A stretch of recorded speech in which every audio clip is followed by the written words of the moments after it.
Would you like to learn how to attract dream fans to your music business, even as an independent artist? Well, in today's video, I'm going to be breaking down the 3 things that you need to know to attract dream fans into your music business. Now, you may be asking yourself, Dax, what's the difference between a regular fan and a dream fan? How are you making that distinction?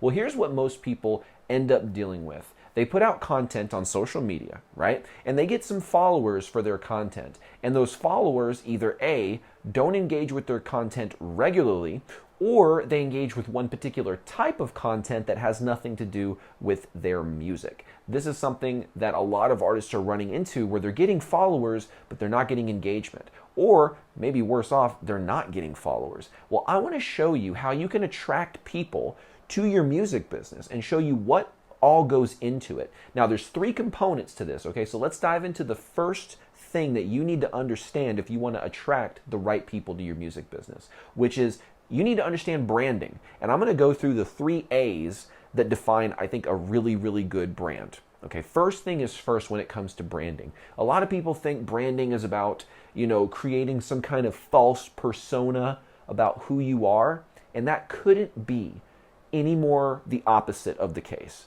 Because really, when it comes down to creating an authentic brand, well, I just said it, you have to have authenticity, right? You need to be yourself. And a lot of people think, well, me as myself, maybe that's not very brandable. Or maybe some people want to do something a little different. I know somebody who I recently was chatting with wanted to do an anonymous kind of brand where you didn't really see their face, but they had some cool, masks and different stuff on that shared this unique identity, kind of like deadmau5, right?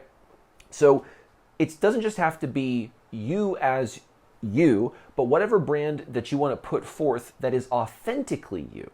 Like I said, it can be authentically you even if it isn't you, if that makes sense, for all the anonymous artists out there that are maybe worried that they have to put their face on camera.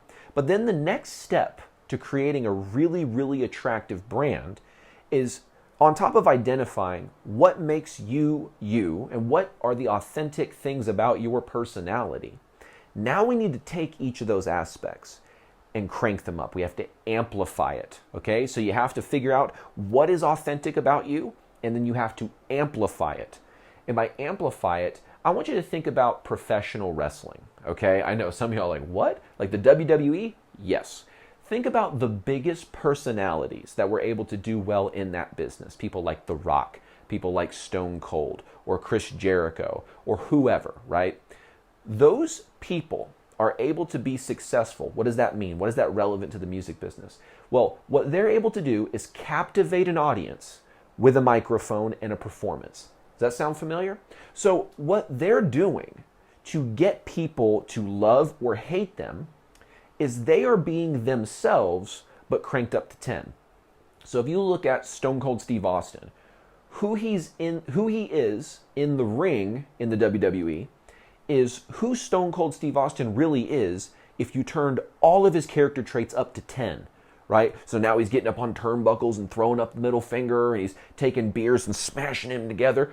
So what is Stone Cold really like? Well, he's kind of a blunt, no-nonsense kind of guy who may give you the middle finger, and he enjoys drinking beers and eating Sonic cheeseburgers. That's who Stone Cold Steve Austin really is.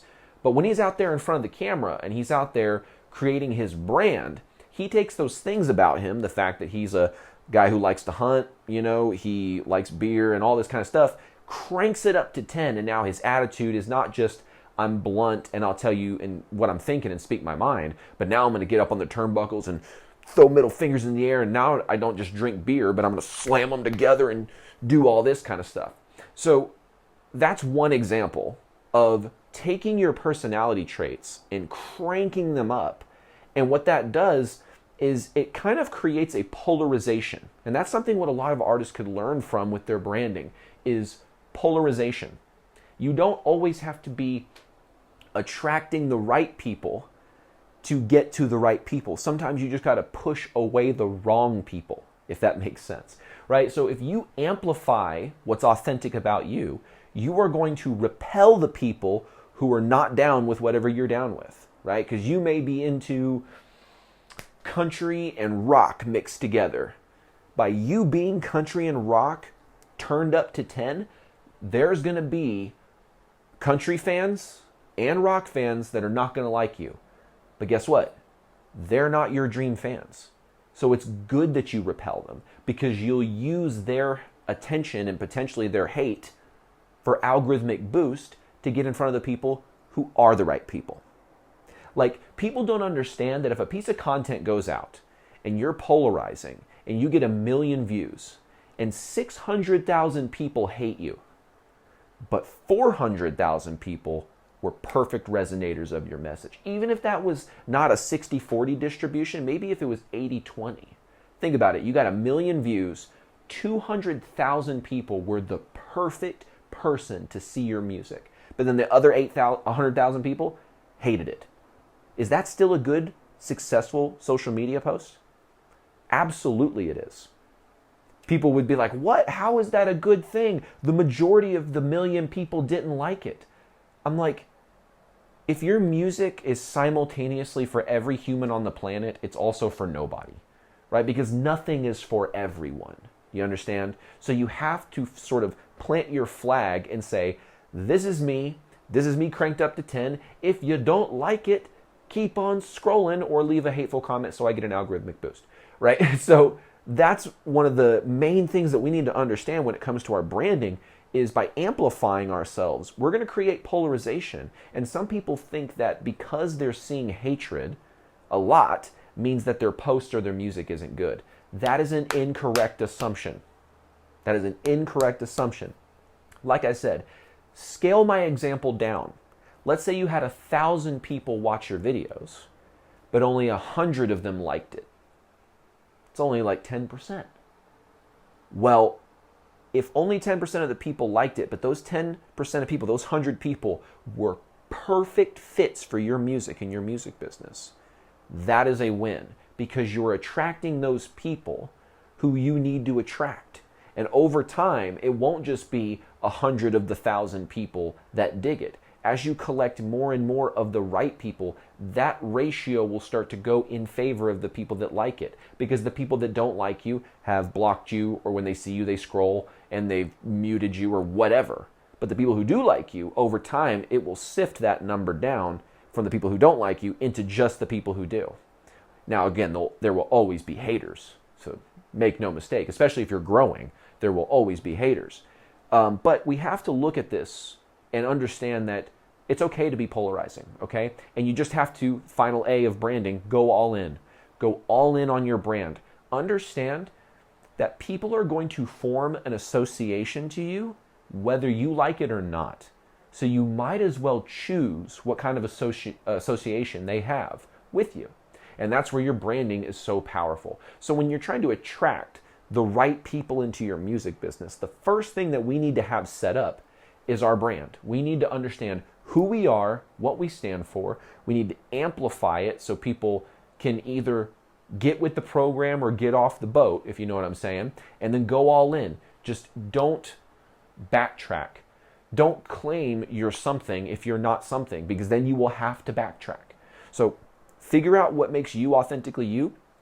Go all in and just amplify that thing, okay? The second step that you need in order to attract the right people, now that you have a brand, you know who you are, now you need to know who the dream fan is, okay?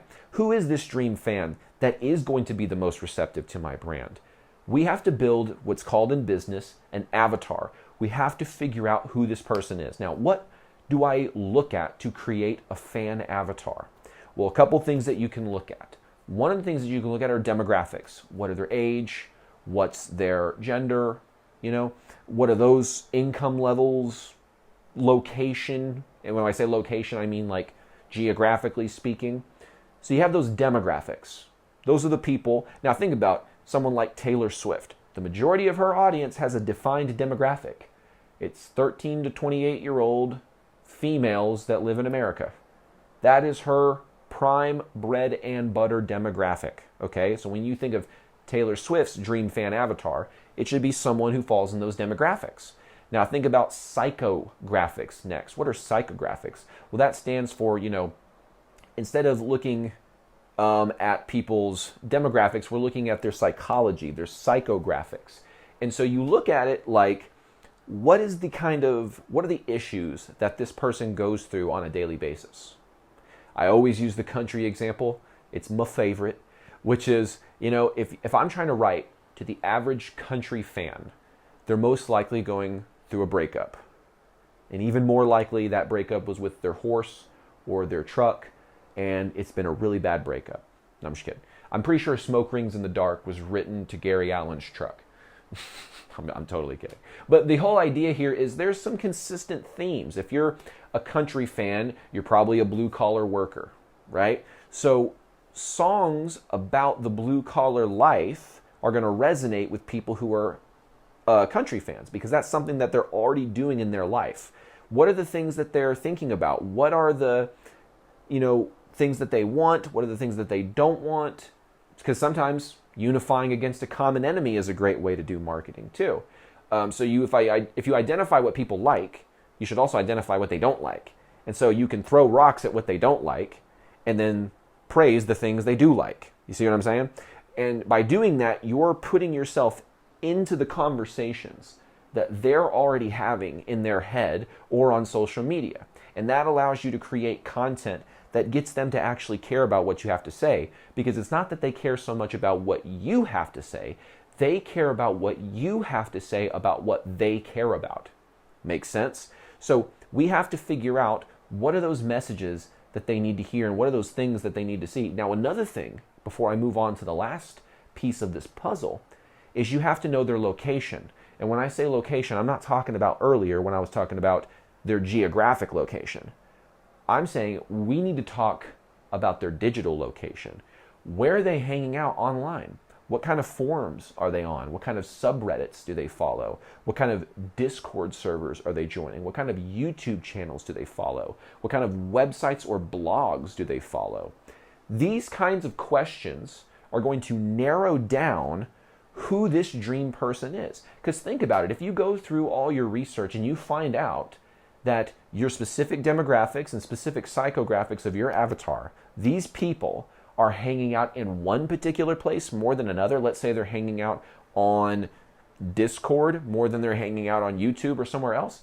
Well, you kind of know that you should probably focus a majority of your marketing efforts towards Discord.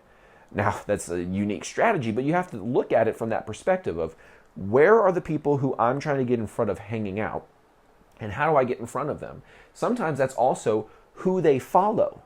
Where they're hanging out online has a lot to do with who they follow, because who they follow determines what kind of content is going to pop up on their feed, and that's also going to give them an opportunity to comment. So if you're scrolling through, let's say you're an artist like in my genre. My genre is hard rock, borderline metal. It's like right on that line.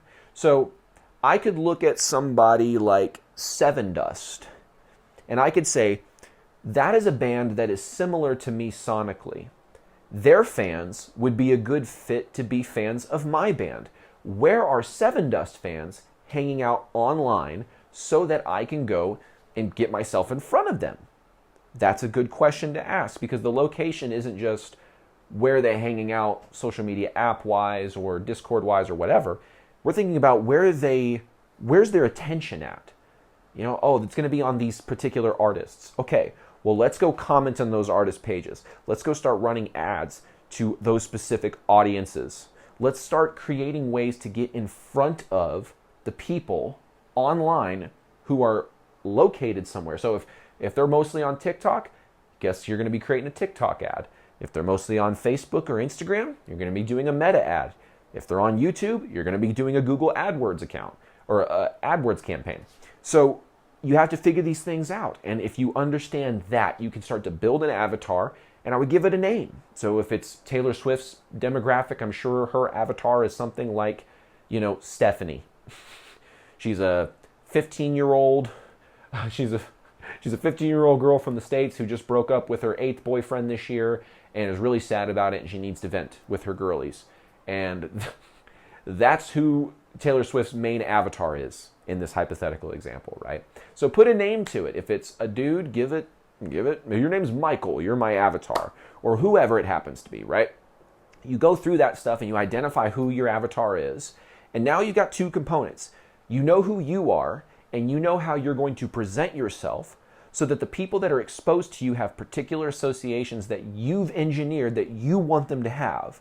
And then you've done the work to put you put the work in to understand who they are, not just who you are with your branding. You know who they are and can create an avatar so that you can do this final point. Point number 3 is the messaging.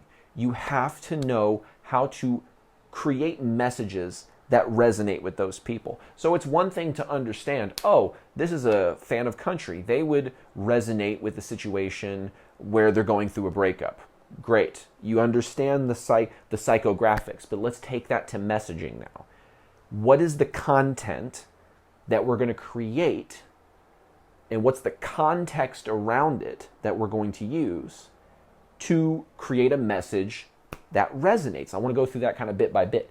What's the content? What is the stuff they're going to see, right? That's going to get them to stop and check out what you have to say. Sometimes it's having a headline with a background that's like the white generic background with the black text. Sometimes that's the best way to grab attention. Sometimes it's having a red background or something like that. I tested these things on TikTok for my first 300, 400 videos there. And it's kind of interesting. After doing 400 or so videos, I got to about 4,000 followers. Interesting, the little correlation there, the little ratio. But that's a different topic for another day. We have to figure out what's the content. What are the things that I'm going to put in the video to get people to stay longer, right? How am I going to pace out the story? Then the other side of this, the context. To me, this is really important because you can use your music as the soundtrack to a scenario. And that's kind of the best way to think about promoting your music. Create a piece of content where the music serves the context. And because, for instance, if I say, you just broke up with your spouse and they just came home, depending on what music is in the background, that might inform a lot of the context of this content. So if someone says you just came home and now you have to address your husband because you're asking for divorce. If there's like an 80s song in the background, like one of those 80s drama kind of songs, I don't even know an example, something like Broken Wings by Mr. Mister maybe, I don't know, one of those kind of things, that's going to give a certain context, a certain feeling to that scenario, whereas they open the door and it's like My Immortal by Evanescence. That's going to provide a different emotional context because the music is the soundtrack to the scenario, okay? So you could think about it like this. Content is like the scenario. Context is the soundtrack that your music is helping provide for the scenario. Because think about all movies that you've watched. There's a soundtrack purposefully there to make you feel emotions at certain points. Like in Star Wars when Luke is looking at that binary star system sunset or whatever. John Williams is putting together a piece of music that's supposed to make you feel something similar to what Luke is going through. And that's how you want to think about putting music to content. Sometimes the context is just you're performing. Sometimes you're literally just standing in front of your phone and you're doing some kind of performance, right? That's totally cool. That can work. But other times, maybe you're not doing that. Maybe other times you've got a skit, we'll call it, that you've created, where you're trying to really be subtle about it. Because when you're doing a performance video, it will become very apparent in the first few seconds to the person watching that you're promoting your music. And that can either go really well or not very well at all. There's really no in between when it comes down to that scenario. So you have to be very careful, okay? But performance-based content is sort of upfront, very apparent promotion of yourself as a musician.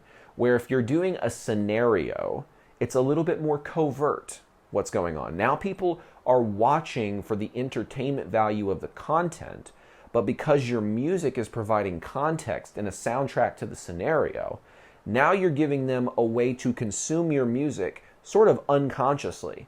And if you bring it to conscious mind at the end, you can sort of tie it all together. So let's say it's like piece of content with your music underneath, and they're staying for the entertainment of the content, and then maybe something at the end pops up that what they're listening to is a new song that's out now, click the link in the bio, or you don't provide any of that in the actual video, but maybe in the description you list your song out, or in the comments of the video you list your song.